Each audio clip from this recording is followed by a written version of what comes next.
let's talk about it.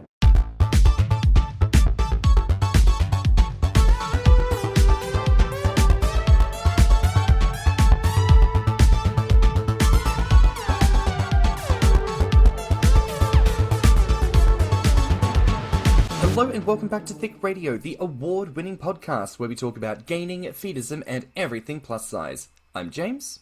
And I'm Tim, so let's get into it. We've got a couple of guests joining us, and I'm going to let them introduce themselves. Hey there, I'm Rob. Also go by colonelcorpulence or crumbdumpster, depending on which site you're on. Hi, I'm Tim. I go by butterballbelly on Instagram and butterballT on Grommr. Wonderful. Well, listen both, thank you so much for joining us today. How are you both? Good. Thanking God it's Friday. Yeah, Oh, yes. Yes. It certainly feels like one of those weeks where I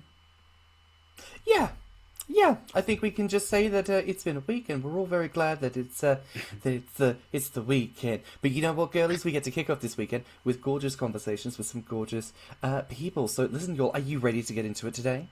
I'm ready to get into it. Sure. Gorgeous. Well, listen, today we're calling it Tonne Talk because we've got with us listeners a selection of gorgeous super chubs, and that is going to be the focal point of today's conversation. There's so much fantasy, so much dialogue, story writing that goes on about what happens when someone crosses a certain threshold of size, and you know, I think it's a rather common gainer experience that within our minds that we fantasize perhaps and envision what that might be like to live life at a certain size. But we have with us today some gentlemen who's going to share with us what those realities are, and we're going to be digging into that experience. So, kicking things off for the pair of you, can you share with us, what are you weighing currently, and can you give us a bit of a snapshot of yours gaining journeys from start to now? I'll go first. I'm currently 459 as of 20 minutes ago, or 208.3 for those that are in the kilogram world. I have been a larger individual as a child. I was always the husky section shopper, put it that way. But as I got through high school, puberty hit me pretty well, I will say. I looked like I was 20 when I was 15. So I, was like 6'1" and like 300 and some pounds when I was in high school. So, and then just slowly but surely evolved over the years to where I'm at today. So I'm currently about 528 as of similar time ago, like 15 minutes ago. It's been a long journey, up and down, peaks and troughs. I started gaining when I was 175 pounds out of college. I started gaining a lot of my weight when I went to university. Gained 60 pounds fresh as 15, 4 times the amount. We'll go with that. And then over the years, it's been going up, coming down, going up, coming down. And then just kind of yo-yoing up and down through it. COVID was like, I lost about 100 pounds before COVID, and then it hit, and I thought, fuck it. Put it all back on, plus some. And now 20, go on. Oh, no, sorry. I was going to say, and you're also very tall, right? I am. I'm 6'4". And 2026 is going to be the year that I push further forward. Outward. God damn. Now, I know you did say peaks and troughs, but it sounded truly in my brain like pigs and troughs, and I think that's indicative of the brain space that we're occupying today. But, I think it's rather cool. From y'all's experiences, we've got a bit of a selection. Rob, you started off relatively large your whole life, and you've really just kind of increased in that, and then Tim, you've really like up and down and just gone from quite a smaller size to quite that larger size. So I think we get a nice spectrum of the weight experience there for super chub achievement. Obviously for Tim and myself, we grew up tiny, and we've made efforts, but it occupied the bodies that don't make the gains very easy. So it's a sort of slow and steady prod for us, but no, it's wonderful, I think, to get the opportunity to maybe center the stories of people who've really, I think in the community, it's that sense of achievement, right? Like people who have, in essence, gone and done the thing. Regardless of the conversation of goalposts moving, I think it's safe to say that you're both have very clearly met whatever goals that the masses seem to want to focus on and have achieved the thing. So, I mean, to that point, kind of bringing the community into the conversation for a second, because there is that conversation around a sort of expectation of growth with gainers, or an expectation of a certain size or a certain number. Did that element ever factor into your approach to gaining, or is it more just been, it was always about what you wanted and fuck the rest? I was going to say, for me, I would have to say I've always had numbers in my head, and as I've hit them or, have not hit them, it's both been kind of a self-motivating factor for me, whether, what I like and what I don't, and, where I feel comfort-wise currently. And, I'm always a big proponent on people getting to the size that they feel comfortable in with their own bodies and doing it for them and not for anybody else. So, I feel like, when you try to do it for somebody else, there's always going to be that, feeling in the back of your head that you're not hitting like a goal, like you're adding stress to yourself.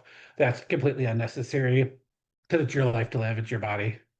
I've got to agree with Rob on that one. Like, there is a lot of external pressure from the community, I'd say, for guys that are already big to continue that. And through the journey, it's just small goals aren't enough for the community.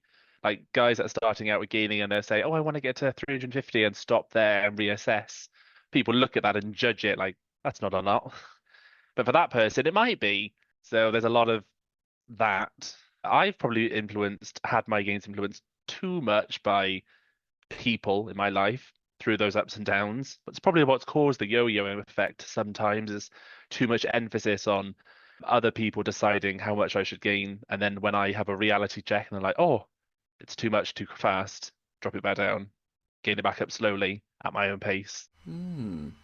You were talking about that moving the goalpost thing. That's what that's what we mean by that. Is like, it's like you said, someone is going to say, "Oh, that's not big enough. Why aren't you aiming for 400 or 450 or 500?" Because, like, dude, it took me like 6 years to get to 250. So, like, what? Maybe I'm not looking at a 20-year plan here. Maybe.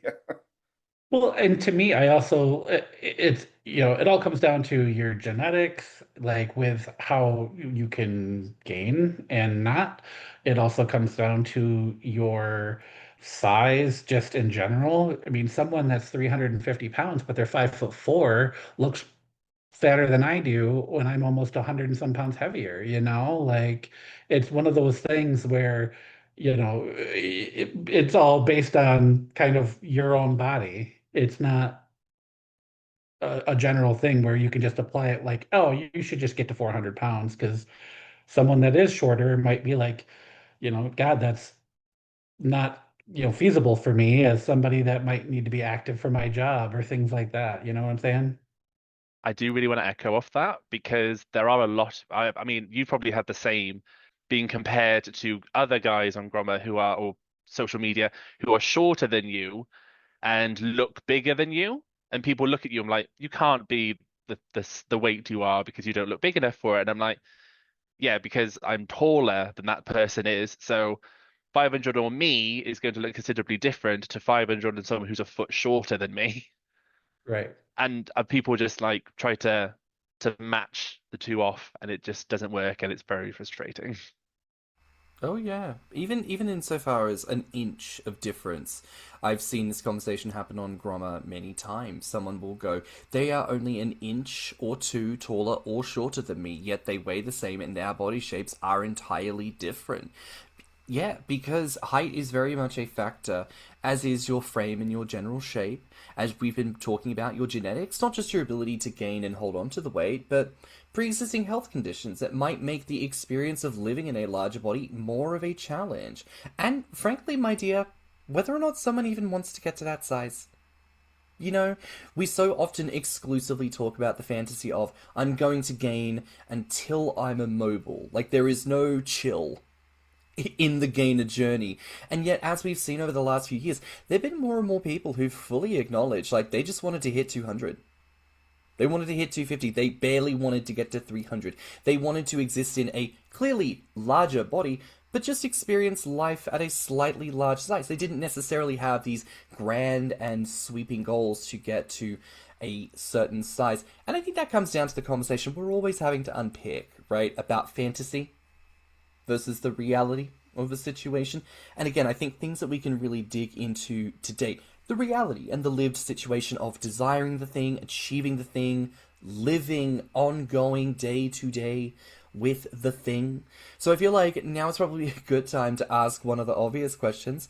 What is y'all's favorite thing about having achieved... Well, actually, before we get to that, would y'all actually consider yourselves at this current moment super chubs? Yes or no? Yes. You would, Rob? Yes, I would as well. Okay. And the reason I want to start with this actually is because I always reflect on what is the visual of someone achieving a certain size. Usually it happens when a guy is sort of sitting between 300, 350. They start to get into that mentality of they were going from, oh, I've really gotten fat to, actually, I'm disgustingly skinny. I've never been fat a day in my life. I need to feel fat finally. And then they hit 350 and 400, and they're still making those kinds of comments where it's like, I feel so skinny, I feel so small. And there's a part of me that's like, what does that mean for identity? Like, is it a true dysmorphia where you struggle to really see yourself as large? Is it just like verbiage that's meant to kind of arouse and incite someone to want to grow more? Like, is that something that you'll have experienced, a sense of dissidence within identifying as fat at a certain size? I gotta say yes. I think it's because you're always chasing. I don't know about Rob, but I know that for me, gaining such an integral part of who I am, that I'm always, I suppose, chasing the next goal or the next change in my body. Like I like how I'm proportioned now, but if I were to look at myself in a mirror fully naked, I absolutely be like, I want that bigger, I want this bigger, I want my legs bigger, my ass, my thighs, my belly, my moves, etc. So that's always a constant. It's just like, and it's stupid because I'll go around and I'll do things in my day-to-day life, and because obviously I carry around this weight all the time, I don't really notice any differences until you get like smacked in the face with them in reality when you get onto a bus or train, whatever it is. You sit down on the seat thinking, oh, I'll just take up the one seat.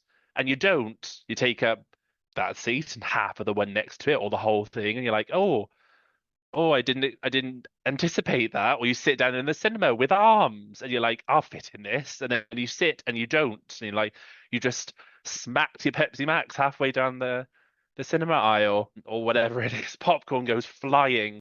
I'll say as the person who once, so like the first time that I went on the cruise, getting on the bus to go to the ship dock, I sat next to a super chub and he did take up like practically the entire space. But that meant that I got to cuddle into all this incredibly deliciously soft fat as we I think as I we think I went to remember this actually. You were sitting a couple of rows in front of me, and truly, like you, maybe I'll use this as a clip. Like if this is you on the thing, and there's a seat, you were truly like perched on the corner of the edge of the seat, like oh no, I Oh can't fit, no. oh no, Oh and you were just no. sort of like half like scooped back and leaning in on the side, like it's okay, I can drive from Miami to Fort Lauderdale, sat like this for an hour and a half, it's fine. That was the most comfortably crowded I had ever been. Comfortably crowded. Is that the kind of feedback you'll like to hear from smaller guys? Like, I love feeling comfortably crowded with you. I will say some of my stuff does reflect what Tim had mentioned with, there's the way I feel when I look in the mirror is kind of, what fuels my journey. But, I have also had things that have smacked me in the face that have made it, the first time I got into my mom's car and I couldn't buckle the seatbelt. And so it was like, all right, like this is a damn SUV, like American SUV. Why do these seatbelts not fit me when I drive like a small Japanese car and the seatbelts fit me? But then there's also, things health wise that, I always try to stay up on top of that.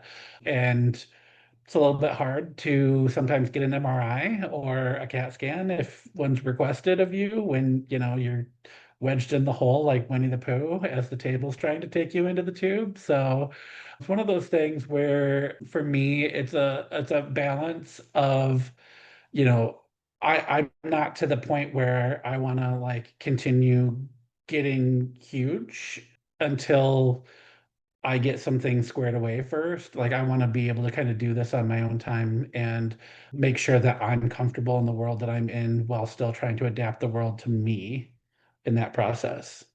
I love that. A very firm point on the reality there. A sense of. There was someone who, and I cannot quite remember who this was, but I remember seeing their Instagram stories about this once upon a time. And they were quite large. And they had said something to the effect of, so many people ask me, how do you become a superchub? And let me give you some advice. And I understand they were probably just being funny. But they were saying shit like, make the people around you do everything for you. Train them to become accustomed to the fact that they have to do things for you. And there was a little part of me that was like, this doesn't read as sarcastic as I think maybe it's supposed to. Like, there's a part of me that goes, I think you really believe this.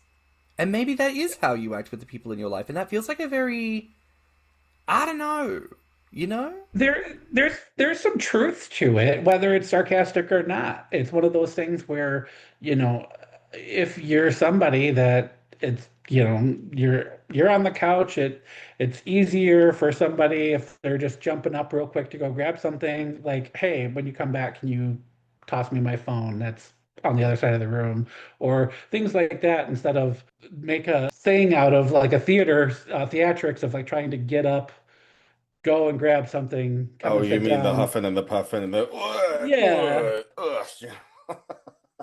yeah. yeah, it's one of those things where,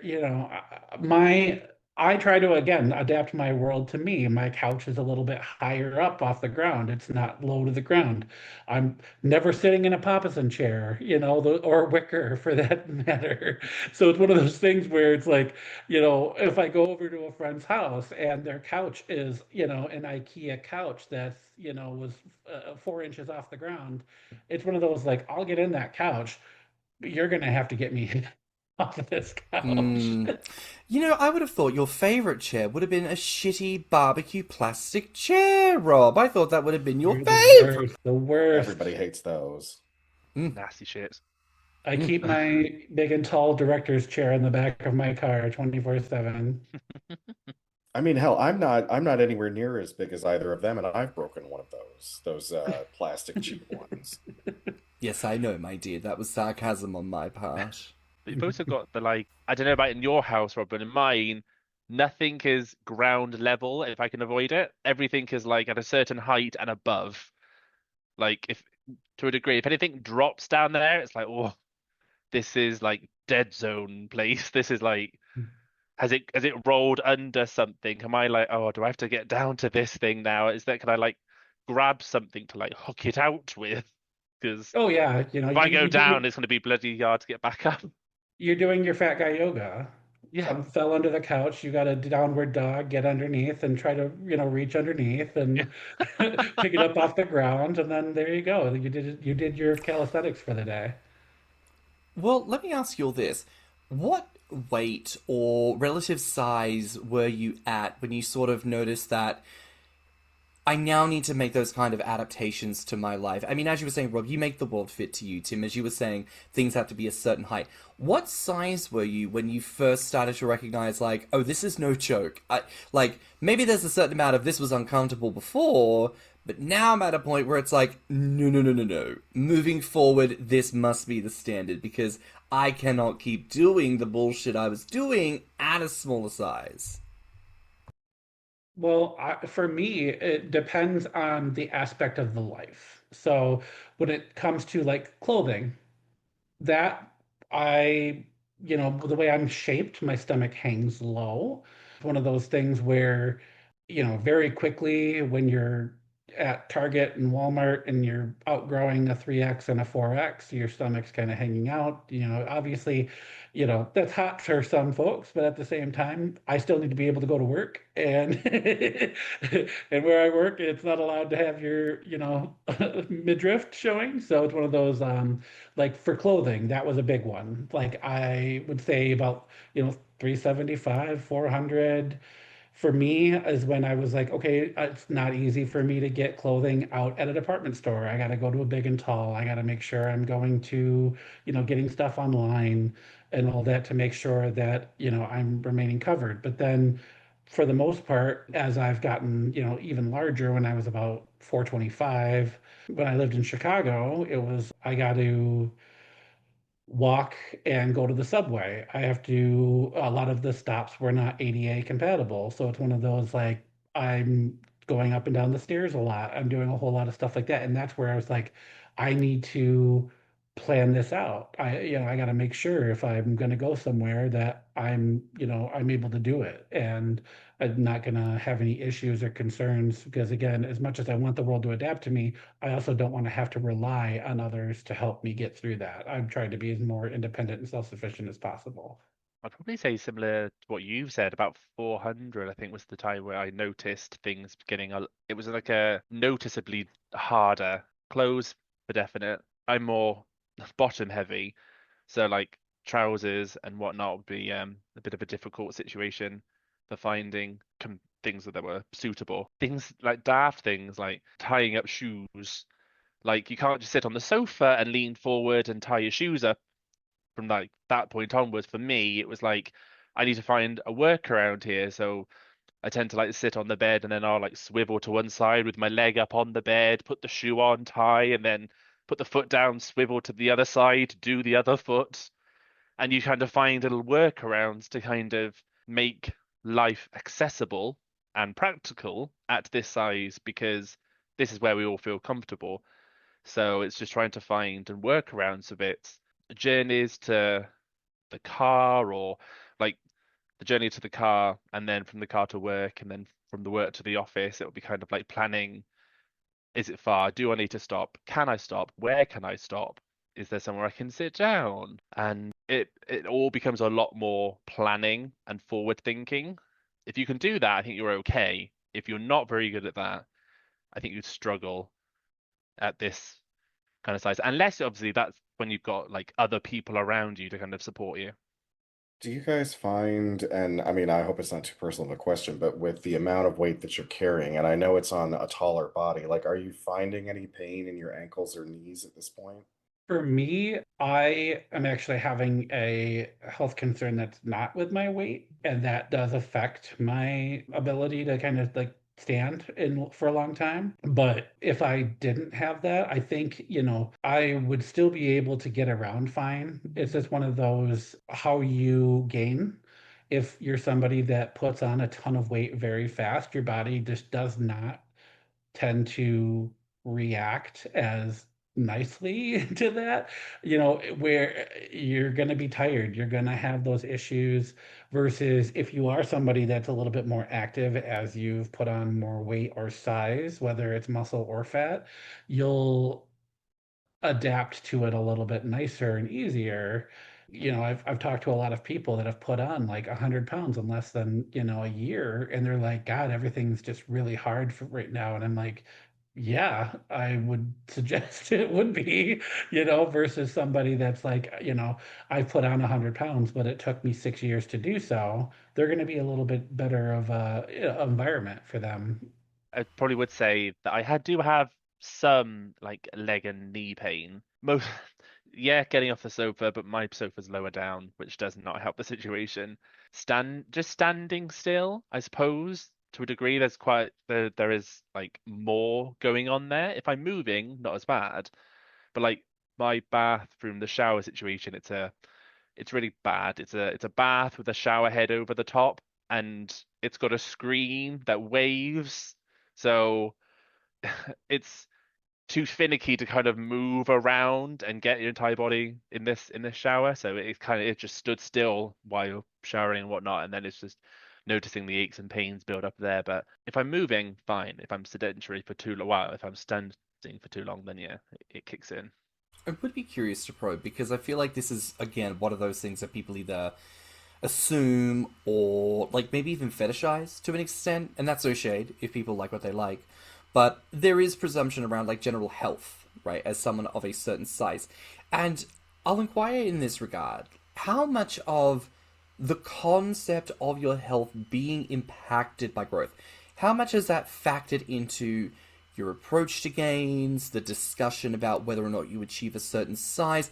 How much does that play a factor in your approach to gain and your day-to-day lived reality as a superchub? Well, for me, if I don't have a person in my life currently to assist me with things, around the home and all that. Anything I do in my house, I have to, I'm the, consequence of it. So if I don't keep the house up, the house looks like a disaster. If, all that type of stuff. So it's like for me, I try to keep myself in at least a good amount of shape to be able to, like, again, maintain my home and maintain my personal hygiene and be able to contribute to my work and all that stuff without my weight affecting that. Now, you know, in the future, if there is somebody to assist me with some of that stuff, we kind of go into this 50-50, and I have that support around the home, then, I would feel maybe more comfortable with more. It was one of those things where it's, yeah, the health is going to be a big part of that. And obviously, if you're in poor health, you're going to have harder times if you are just alone or by yourself. Yeah, I mean, I pretty much echo off what Rob's saying there. Like, I found myself quite an independent person. I do everything myself. I live on my own. So if anything breaks, I fix it. If there's something that like goes wrong at the house, it's only you to rely on to do it. So there have been situations where I'm like, sometimes it's not regretting the wait, but sometimes it's just frustrating because it's not, it's just like, I don't know. As an example, you have a shitty night's sleep, maybe because the CPAP's fallen off your face or whatever, and you've woken up and you've got a really bad night's sleep, but the shopping's coming and you've got to put the shopping away, and you're there like climbing upstairs or from rooms with like heavy bags of shopping to put everything away for the week ahead. But you've also got to take the car to the garage, or you've got to pick up that prescription, or something else is going on. And there's a lot of things which, for I suppose an average sized person or a smaller person who can kind of whip around and get everything done with minimal effort, at our size takes a great deal more effort to do everything. Which obviously we put ourselves in this position, and I'm happy to do it. It's just sometimes it's frustrating. But do you think that, and again, I think there's probably a difference here between, because there'll be two categories of people who hit you up about your extreme size. There's the people who are like, oh yeah, like, I'm gonna do this, and then they achieve it. And there's probably you can tell in the message there's like a certain level of humanity in the conversation and the questions they ask that make you go, huh, I might actually see you in the super chub category someday, kid. Like, keep going. Show us what you can do. And then there's the group who's just like, oh my god, you're so fat. Oh my god, it's so. You know what I mean? Like, is that like, regardless of the category of human we might be referencing here, you like that, Tim? Did that? It's too accurate. It's too accurate for what it is. I mean, we talked about it before the recording. It's people that are thinking with this head versus the other head. So it's, Yeah. you get that sense of it. And, there's nothing wrong with a little bit of both conversation that happens, but it's just, you can definitely tell who's in it for the fantasy and who's in it for the reality. Yeah, it's the people that like come at you for, I don't know, really obvious questions about how do I gain weight? How do I get big and fat? How can I do this? And like, they're all really obvious questions to answer. You don't need me to tell you. You just want me to tell you because you're like, you want the big fat fatty to tell you the stupid answer on how to get bigger. But then you've got the other people who seem to be genuinely interested, and they're the ones that ask probably the more interesting or probing questions, like, how is this going to affect me? How did it affect you? What can I do to maybe mitigate things or to help me? Or have you learned anything from your experiences that you could pass on to me and help me if I experience that thing? So And I'm sure both of you have gotten people messaging you as if you have some kind of secret, like there's some sort of big mystery to it, or there was some one thing that you did that was just like that ticket that got you over the whatever hurdles you've been in. Because to an extent, even I've received inquiries like that, and people have asked me, well, what did I do specifically? And I'm like, I honestly can't tell you because it's still not. I'm still not where I want to be. But it's usually about shape for us, I suppose, at our size, because you and I are very Yeah. similar in that we're very apple-shaped, we're very ball-gutted. And I think in the same regard that we always fantasize, and our image is just that, oh, our bodies will become whatever we want them to, when actually there's like so many different shapes of fatness, which is something I find so glorious. You've got truly soft fat and hard fat, you've got top heavy, bottom heavy, all the different shapes and combinations of like fat wobbliness that is just chef's kiss. But yeah, you do get people even to this day who are like, they're the very soft kind, or they're very like pear shaped, asking, well, how do you get such that round gut? They call it a beer gut. Do you drink more beer? Like, it is very interesting when people sort of come at you with those questions, and in your mind you sort of go, that isn't maybe what I thought you were going to ask, or what I would have even thought of to try and get to that answer anyways. Like, let me put this to you. Regardless of the person that comes to you, they ask the question, how do I be more like you? What is the actual, like, straight up answer? And what is, like, the most surprising thing that you've, like, learned to do as a super chub that on reflection you go, oh yeah, like, that probably has been, like, a help? For me, I would have to say it's planning if you're actively gaining. So again, coming to obviously weight gain is additional calories in than what you're burning off. Again, that's the type of question that we get. But it's, one of those things where if you're somebody that can't eat a lot, or you eat and you get full quickly, that type of thing, I usually will tell people, if you are somebody that wants to put on weight, then try to get your calories in different ways. Obviously, drink your calories if you can. So, whether or not it's alcohol or milk or, juice, drink your juice, Shelby, the drink your cream, Shelby. So it's one of those things, like, it's try to do stuff in different ways. If you're a slow eater, pick up the pace. If you are, still having issues and all that, then, you know, if your metabolism is really great, then, it's almost one of those, like, again, you just got to find a way to adapt and overcome. I think the dumb response is just to keep eating. If you want to get this big, just keep eating, which is funny to say back to people when you get that as a response from them half the time. I suppose, yeah, the proper answer would be planning and repetition and self-love to a degree is very much like plan ahead, plan so that you know like what your calories are. I mean, what worked really well for me when I started was food, not food diaries, but like mental arithmetic. It's like, okay, I've had 1,000 calories for breakfast and 1,500 for lunch, and I'm okay, that's hit my RDA. Okay, anything I eat after this point or drink is like excess calories over and above, so it's gonna likely result in weight gain. So keep doing that.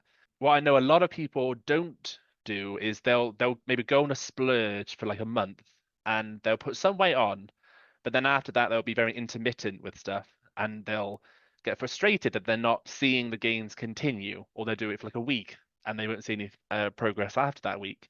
It's very much like keep on at it, because you hit plateau points. I suppose any super chubs that I know will go through periods of time where they'll be like heavily bulking to put on a lot of weight, and then they'll pause because they'll hit a plateau because their body's got used to the calorie intake, and then they'll stop. Any weight gain that they've put on, they'll keep on, and then they'll adjust their lifestyle to that weight gain, maybe go back to their regular diet, and then push again. Go on. Yeah, no, I would agree with that, especially with the plateau business. It's a lot of people have talked about how, it's hard to kind of overcome that when you are eating so much, to enjoy the weight gain. And then, you're not seeing that. You feel like you're putting in so much into your body, but then not getting that reward. But again, just like you had mentioned, Tim, there's people that, again, don't they again do that binge, but then they're not surrounding themselves or making it easy for them to have those calories that they want readily available throughout the day. And so then they're kind of getting into this, routine of going back to old ways where they're not eating or doing as much, or again, they're more active during certain times of the year, and then are mad because the scale went down instead of them, going up like they were hoping for. I just There's a want to lot of circle in here.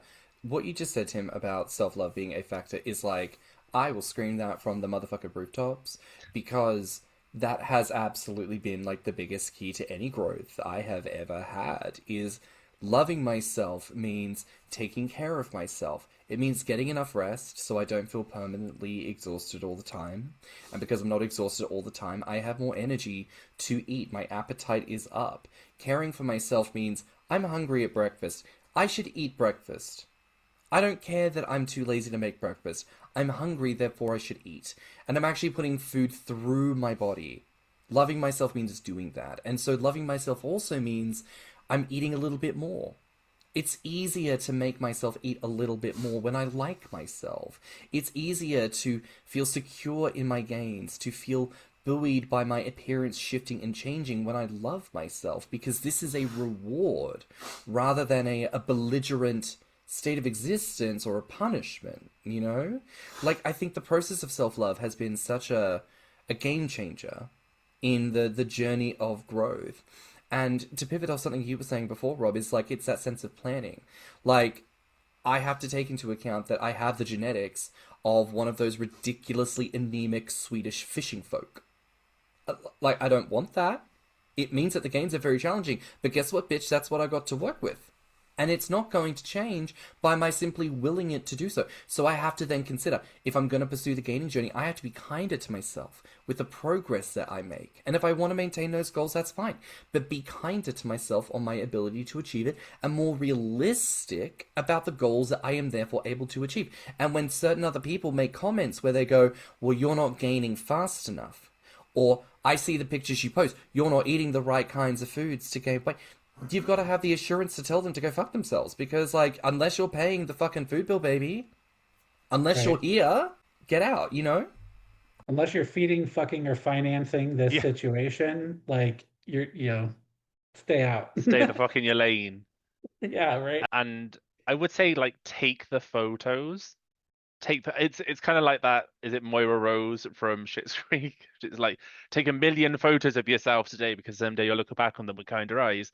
It's very much that, but you're gaining as well. Because I didn't take a lot of photos when I was like through my gains, and what I see a lot of now is people showing comparison photos of how much they've gained, and you can really see in that how much where someone started to where they are now, and the considerable like weight gain through it.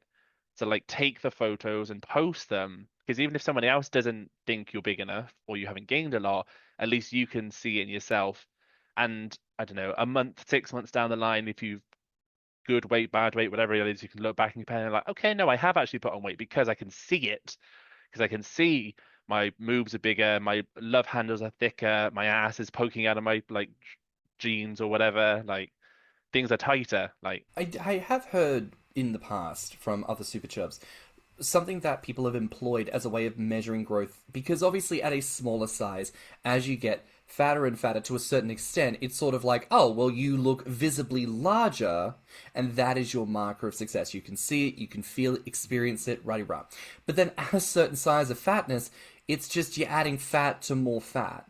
So even if you can kind of go, oh, I must be bigger because my clothes are tighter, you've sort of reached a nexus point of growth where, like, it's just fat is still fat is still fat. So you don't, like, see the change as much. So a lot of what people would do is note take random new things that they would experience. Like, oh, I've now hit 450 pounds. I've now developed a secondary love handle, like at that sort of trapezoid between the arse cheek and the inner thigh, where now there's like a roll there where there wasn't before. And like in a similar vein as taking those photos, I think documenting and sort of noting, even the micro moments of transformation, helping to sort of love on all the aspects of your body as they emerge. Like, hello and welcome to the world, this beautiful new roll of fat, this beautiful new transformative element that I wouldn't have seen before, Like, I think I would imagine up into a certain size, like, making note of those things probably does help to kind of ground you in the gaining journey. Like, I'm still achieving, there are still differences, there are still achievements. Do you relate to that sense of it, perhaps, or? Yeah, I would say some of that stuff of like you describing things you're finding out about your body through the documentation of that. That I like doing when in private, obviously. It is something that I, definitely enjoy, documenting my body and showcasing. It's something that I've worked at, and it's something that, other people enjoy. So I like getting that feedback from people. But then at the same time, for me, a lot of my documentation and things that where I've actually gotten that like out of that body dysmorphia and kind of like seeing the results is going to events, going to community events. So, when I was, a smaller guy, when I was only in the low 300s, going to some Grommr or going to New York when Grommr launched, that type of thing, looking at my pictures of myself there with other, than us smaller men, to now here we are 15 years later, and we are not small anymore. And there's a lot of people that have surpassed me in size, and there's some people that have only added a little bit. But at the same time, you look back on that 10-year, progress, it's like, holy shit, I've done a lot. When you kind of have that, like you're fat, you're just getting a little bit larger, you're getting a little bit fatter. It's one of that, it creeps up on you type thing. And then when you actually see it documented, when you're with other people, that's when you kind of have that slap in the face moment of like, snap out of it. And you are like able to admire the fruits of your labor. I'll put it that way. It's because I feel the same way. It's what it is. I think the going out in public is one of the ones that I don't do often enough because I'm kind of comfortable to a probably a bad degree in my own space. But going out and like I mean just recently I went out for New Year's with some friends, and their house is like an old wooden, not wooden, it's an old quarry stone cottage. So everything, the doorways are much narrower, the ceilings are lower. So it's going in that kind of space and being like, oh, I can't go front ways through this door. I've kind of got to shimmy and then duck as I'm That- getting through from one room to the next. It's not fat people friendly. It's not. It's No. really not. It's fun until you hit your head on like the lampshade, but it's an interesting experience that I wouldn't have got if I hadn't left the house and gone out and experienced. But like, oh, I am much bigger in this smaller setting. Well, that's another one, right? There's the endless fantasy of, oh God, I've gotten so fat. All of these quote-unquote normal human experiences are so challenging now. My shirt button pops when I'm at work and it's so hot. I went to the McDonald's when all the people were there and I ate like a big fat piggy and it was so hot. Like, I would imagine that maybe on occasion and to some extent, sure. But this is actually factually your day-to-day life, living it as a super chub. I would envision that it probably isn't so hot and horny to experience all of those, like, tropistic moments in your day-to-day life. Would you say that's true? Absolutely. Yeah. And I mean, it's that obviously Tim and, I've also kind of discussed, it's not just a weight thing, it's also a height thing. There's a lot of different things from just even a height standpoint that, you kind of have to adapt to as a taller and fatter guy too. I mean, vehicles there you can still get a bench seat, but if the seat doesn't go back very far, your knees and you're not going to be very comfortable.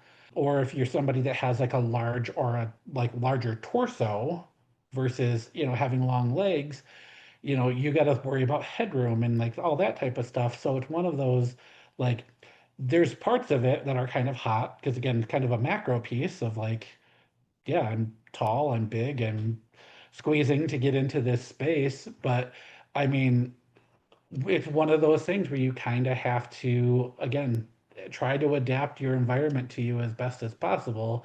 And, if your friend's house is a small cottage, and it's hard for you to get in through spaces, then, it's one of those like, maybe next year you'll host, you Yeah. know? The car one is probably a looming worry. I mean, my car. I mean, I'm not a car enthusiast. I don't really know a lot about cars. Maybe you will know this more than I will. I've got a Renault Clio. It's a 2013 model, and I still drive it. It's snug. I definitely touch the handbrake and the car door when I'm sat in it. And if I get out or when I'm getting in, I've kind of got to like duck and swing my head under to get into the car, or when I'm like backing up, cue reverse noises. One side of my ass touches the steering wheel, the other side of the ass touches the back of the seat. So it's one of those like I'm in, but it's very much a case of anywhere in the next 20 to 40, maybe 60 pounds, I won't. And then it becomes a case of, oh shit, this is my main vehicle that I use to get anywhere. I'm alone. I can't afford, I know, Ubers to get me anywhere or taxis to get me anywhere. The bus stop is too far away for me to walk because of the size, and especially at that point will be too far for me to walk. Then it's a case of, oh, I need to get a bigger car. Then it's the financing for that, and can I afford that? And then it's kind of that mental dilemma of I want to gain the weight because it makes me happy, but practically if I try and gain 40 more pounds, I'm going to outgrow the car, which I need to get to work to pay my bills to earn a living. So then you're kind of stuck. It's the conversation around the costs of gaining that people don't realize, like, the things you have to pay for in gaining, it is not exclusive to the things that you put in your mouth. It is the cost of your clothing. It is the cost of the home that you live in. At a certain size, people acknowledge that a bidet is probably helpful for you if you want to maintain a certain type of hygiene. But beyond that point, transforming your bathroom from a place with a specific shower and a tub into something that is more akin to a wet room than it is a traditional shower, because that's more feasible for you. It's having, if you get to a size or a level of disability where you need wheelchair access, your home has to be retrofitted with a whole lot of pulleys and tech, elevator access and lifts and all sorts. And even as you were saying, like, you say having things at a certain height. If you're in a wheelchair, you have to have things at a certain height. Like, it's all this kind of stuff, right? Like, there is so much more to the idea of achieving a certain body and a certain lifestyle than simply eating the food and getting there. It's a thought of, what is this going to cost me in terms of my access, in terms of my car, in terms of all of these things? And I do think that people probably need to be more considerate of that stuff. I just feel like it's also a lot easier in the United States for that than it is in the UK and Europe. I mean, there's a lot of, fat Americans that go to like Grommr and they're just like, I am the size of the shower when they go to, the Swedish hotel or, that type of thing.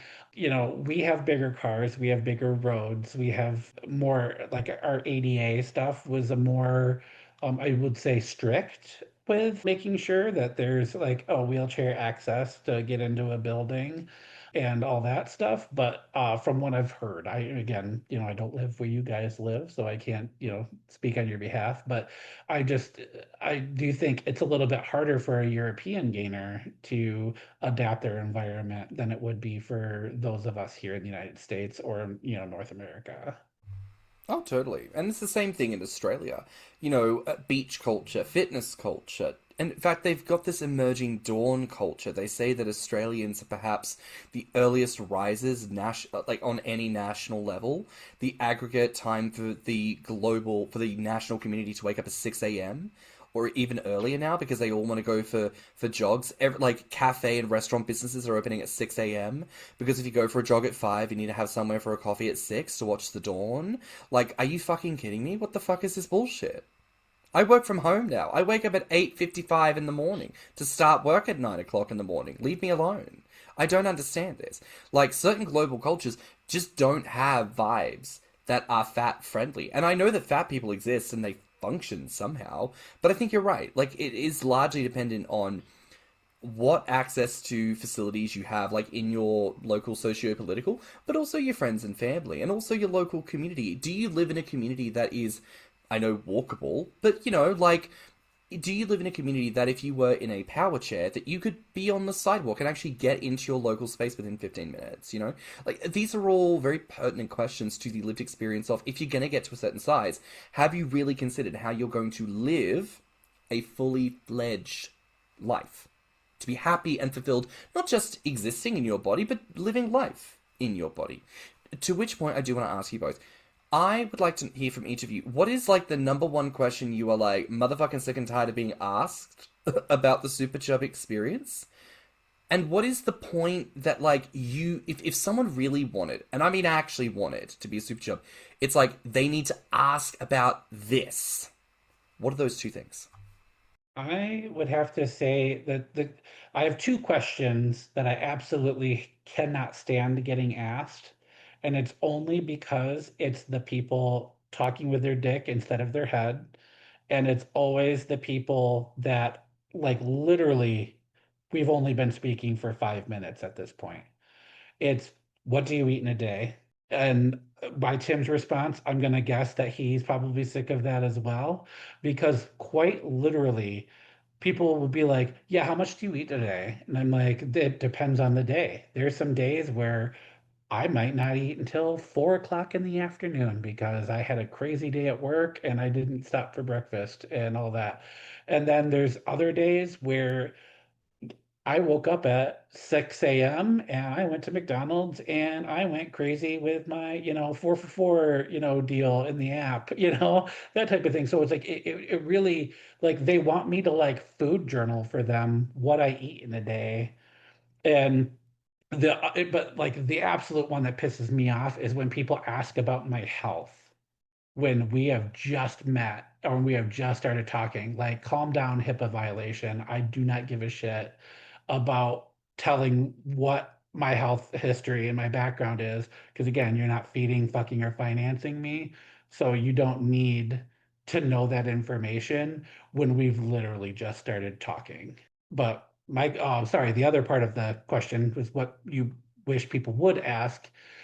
I like discussing the enjoyment of being a large man.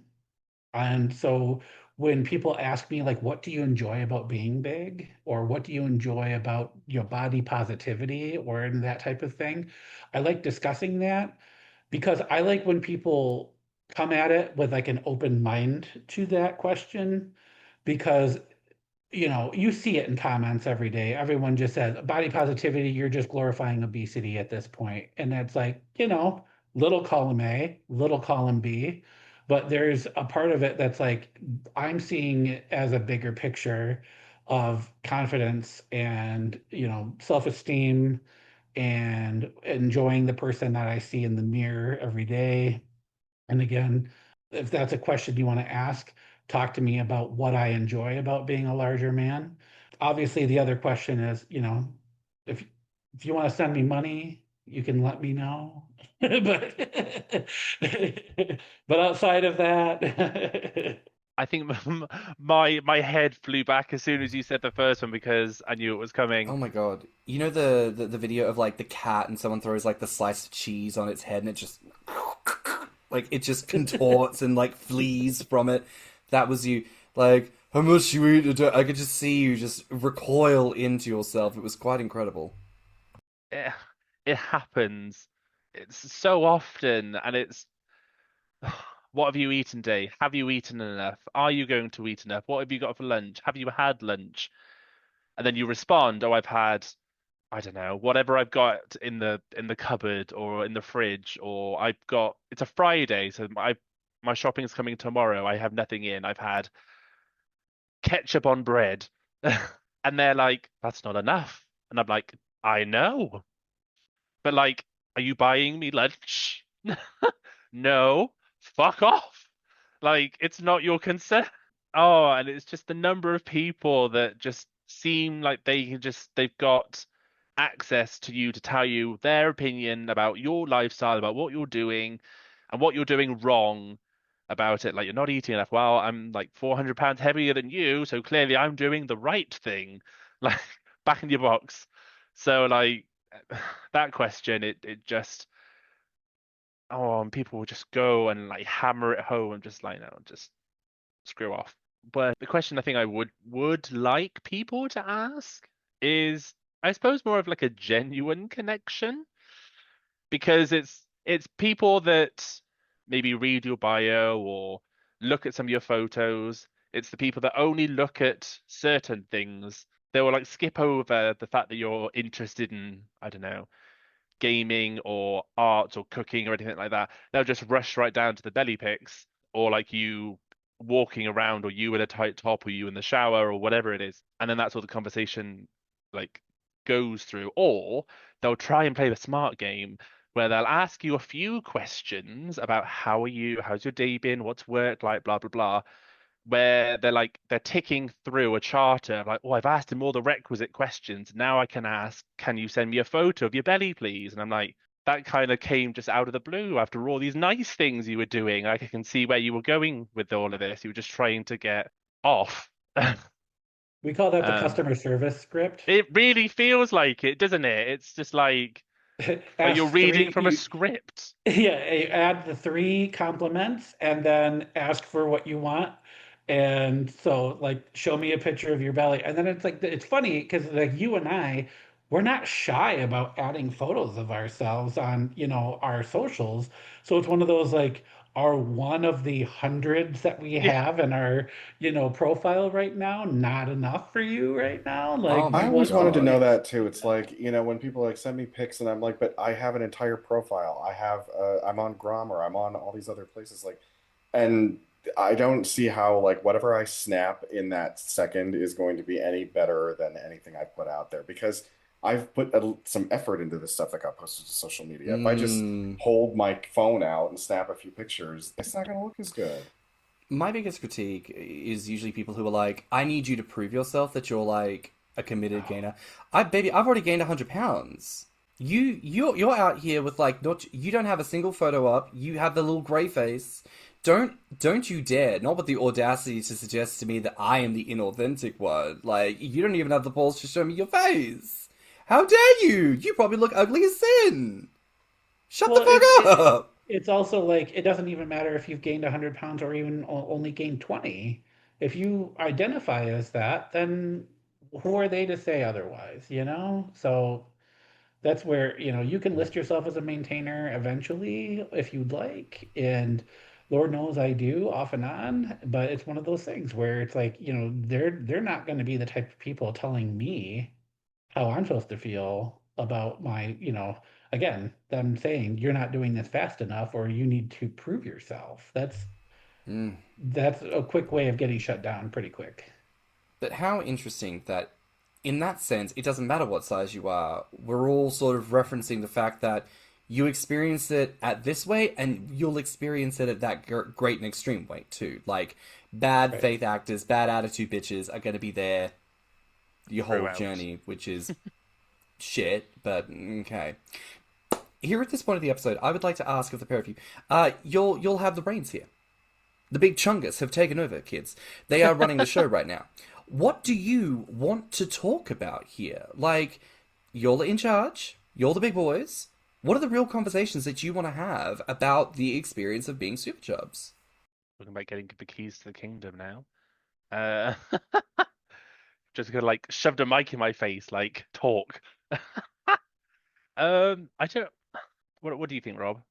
I mean, I would have to say they're talking more about the real. I mean, I feel like we've been doing that so far is, talking about the reality of the situation. There's always going to be like a fantasy piece of like what someone else wants you to get to, or even yourself and all that. But then again, there's always going to be the reality of the situation. Your again, genetics, your socioeconomic status, all of that stuff is going to affect how you gain and how you live your life as a fat man.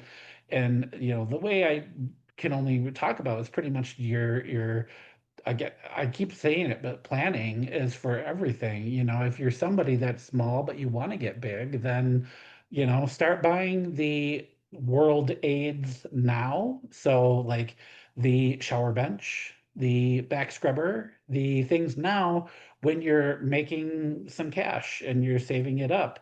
Don't get to the point where you have to have something like that and then don't have the means of obtaining that. There's a lot of like the realities of it where you almost want to, like, when somebody says, "Oh, you know, they might not have the funds or the means to continue this lifestyle, but then they so like want it, and then they then have a bad experience with it. And then, there's been gainers of the past and other super chubs that have been a part of this environment and this community on both bigger city, Grommr, all of that, that then don't enjoy their body. They don't enjoy the process. Everything's hard for them. And then they end up losing weight, or they start writing memoirs, like trash talking the community and burning bridges with everybody. And then let's say their situation changes or they start getting that attention that they were getting when they were part of the gainer community. Then they're suddenly like, I'm sorry, I'm back, welcome me. I'm starting to gain again. And it's one of those like, no, like we're not doing that. Like we're at least going to call your shit out first, and we'll let you earn your way back into the circle here. But I don't know. That's just something that I observe as someone who's been in the community for quite some time. I suppose it's just like, to the super chubs listening, that probably will be listening to that, or hopefully will be listening to this, is to be like, reach out to other bigger guys online, because they're going to give you more of the understanding about your situation every day than probably a lot of the smaller guys are. And that's not like a sizist thing. It's more of like, me, I can talk to Rob in a way that he'll understand exactly what's going on, because he'll have the same experiences as I will about certain things, or creams in certain places, or shoes in certain places, or washing, like, because he's experienced the same thing as well. So it's like, to reach out and talk to other super chubs, because we're experiencing the same things you are. So it's just, come and talk to us, sort of thing. And probably the same for the guys that want to actively gain. Like, fine, it's like, if you go to a restaurant and there's a fat chef, you know it's good food. Like, you trust a restaurant that's got a fat cook because he's eating it. Like, if you want to gain, find like a non-narcissistic super chub that you can kind of be like, "Oh, teach me Obi-Wan Kenobi."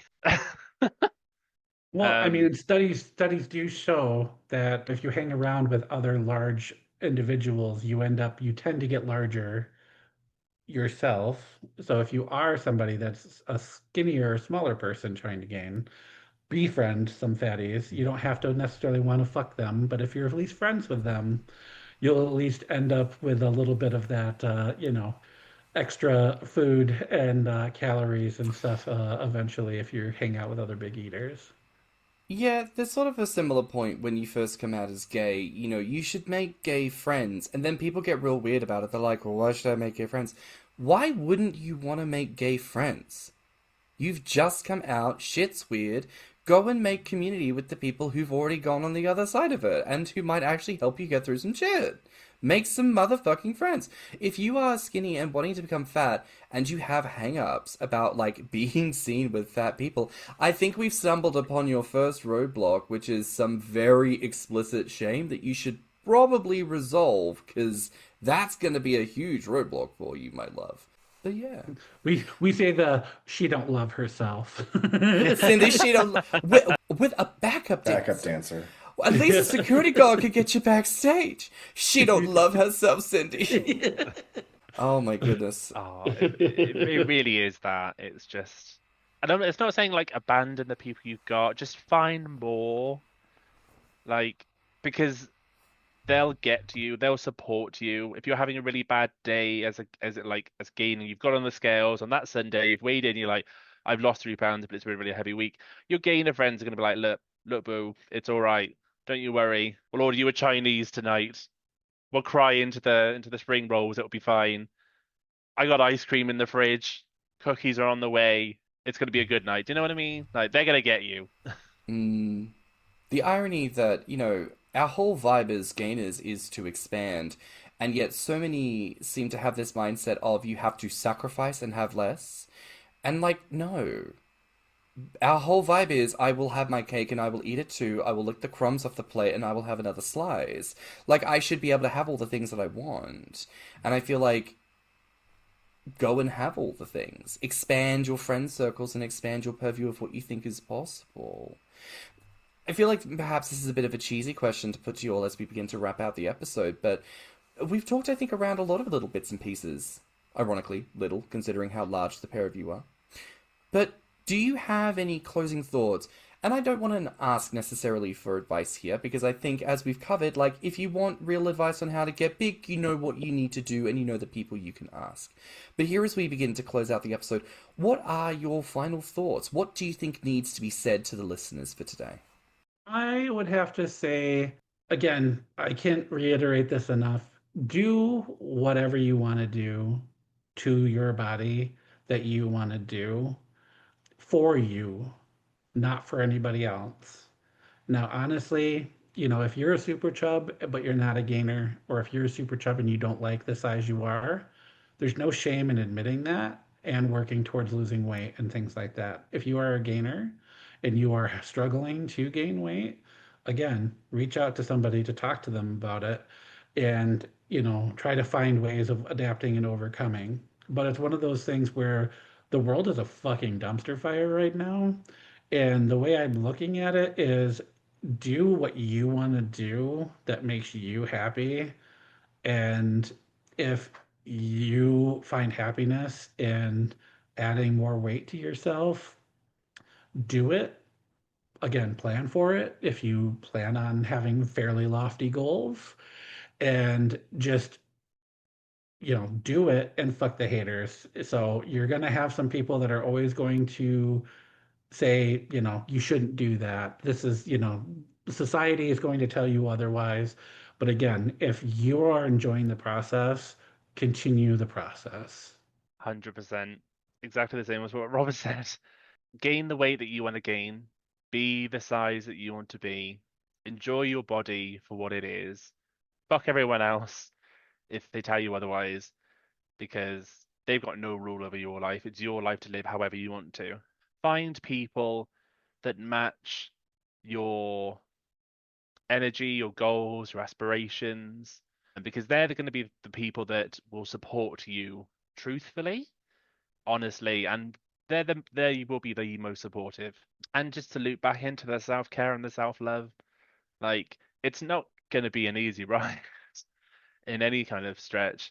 There are going to be peaks and troughs in the gaining journey, and there are going to be hard days as well as really good days, but it's just trying to find a community of people that you can lean on and ask for support, and they'll be there to give it. I hate to think there are people in the community that are struggling that don't reach out to other people, thinking that they don't care when they do. It's just trying to find more of the community in the community. And also try to be as authentic and honest as possible. If you are somebody that's 300 pounds, don't say you're 425 and then, all that. Just be as authentic. If you're only 300, that's cool. You're going to have people into you no matter what. But if you want to be 425, then work with somebody to, encourage you and get you to there.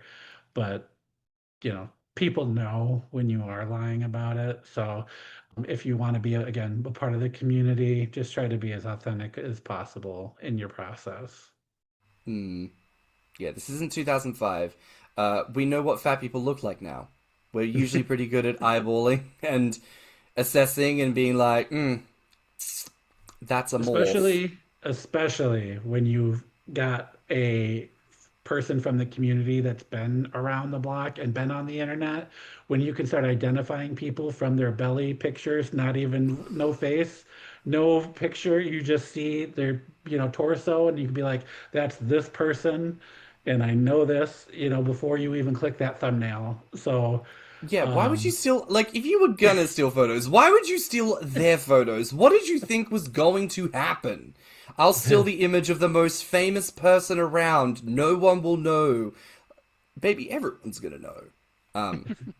Also, like, in the era of AI art, like, I'm not looking to have a conversation about whether or not you enjoy yourself or whatnot, but, like, I don't care what you tell yourself. Like, people know when shit's fake and when shit's been edited, so, like, don't also try to sell off that as if it's legitimate. Be honest about the way in which you... But, baby, that's an entire other conversation. We do not have time, and that is okay. But I want to thank you both for your time this evening. Thank you so much. It's been a pleasure. It's been a wonderful time. Thank you very much for it. Thank you for having me on. I appreciate it. Of course. Now, where can our listeners find each of you online? You can find me on Grommr as crumbdumpster, and my gainer Instagram as colonelcorpulence, right? Right? Yeah. Right. Right. Yeah. I just had a boomer moment. Sorry. It's fine, baby. You can find me on Grommr as butterballT or as butterballbelly on Instagram. Gorgeous. Well, listen, y'all, that is it for another week here on Thicc Radio. Please remember to like and subscribe, rate us 5 stars, and leave us a good review. If you like this episode, the podcast, our guests, or just us in general, please share it with your friends and encourage them to tune in. You can find me on Instagram and BlueSky at stannnum. And you can find me on Instagram at ThiccyMouse and Grommr at Orpheus. You can also find us on Instagram, YouTube, and TikTok at Thicc Radio, or visit our website at podpage.com/ThiccRadio. If you'd like to become a financial supporter of the show, you can donate through our PayPal, and you can always email us at thethickradio@gmail.com. So until next time, bye, Fats. Bye, Fats. Bye, Bye, Fats. Fats. Let's talk about it.